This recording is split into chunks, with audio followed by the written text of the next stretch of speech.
Roma pasal 12 ayat 1 sampai 3. Karena itu saudara-saudara, demi kemurahan Allah aku menasihatkan kamu supaya kamu mempersembahkan tubuhmu sebagai persembahan yang hidup, yang kudus dan yang berkenan kepada Allah. Itu adalah ibadahmu yang sejati. Janganlah kamu menjadi serupa dengan dunia ini, tetapi berubahlah oleh pembaharuan budimu, sehingga kamu dapat membedakan manakah kehendak Allah, apa yang baik, yang berkenan kepada Allah dan yang sempurna.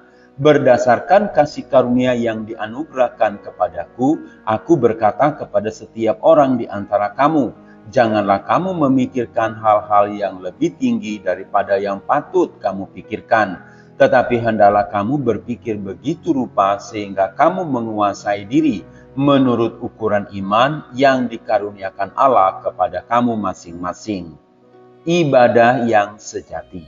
Saudara-saudara, renungan kita sudah memasuki Roma pasal 12. Secara keseluruhan, inti dari Roma pasal 12 adalah bagaimana ajaran dan prinsip-prinsip iman yang telah dijelaskan dalam pasal-pasal sebelumnya diterapkan dalam kehidupan sehari-hari, yaitu keselamatan hanya oleh anugerah. Dan setiap orang percaya harus tunduk dan taat pada ajaran Kristus atau firman Tuhan. Prinsip-prinsip awal dibahas dalam Roma 12 ayat 1-3 adalah perintah untuk mempersembahkan seluruh hidup sebagai persembahan yang hidup, kudus dan berkenan kepada Allah. Itu adalah ibadah yang sejati. Saudara-saudara, dalam Roma 12 ayat 1-3, Paulus meletakkan dasar yang sangat penting bagi setiap orang percaya, yaitu setiap kita harus mendengar perintah ini, supaya kamu mempersembahkan tubuhmu sebagai persembahan yang hidup, yang kudus dan yang berkenan kepada Allah. Itu adalah ibadahmu yang sejati. Setiap orang percaya harus mengerjakan ini untuk mencapai tujuan dalam panggilan kita, yaitu melaksanakan ibadah yang sejati. Hal ini melibatkan penyerahan diri secara total, bukan hanya sebagian, dan pembaharuan pikiran agar selaras dengan kehendak Allah.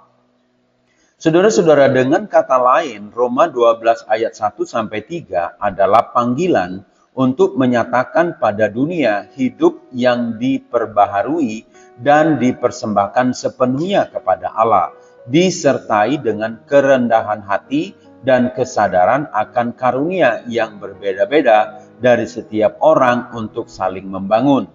Mempersembahkan hidup sebagai respon atas kasih karunia Allah, memberikan diri sepenuhnya kepada Tuhan, bukan hanya dalam ibadah formal, tetapi dalam seluruh aspek kehidupan sehari-hari.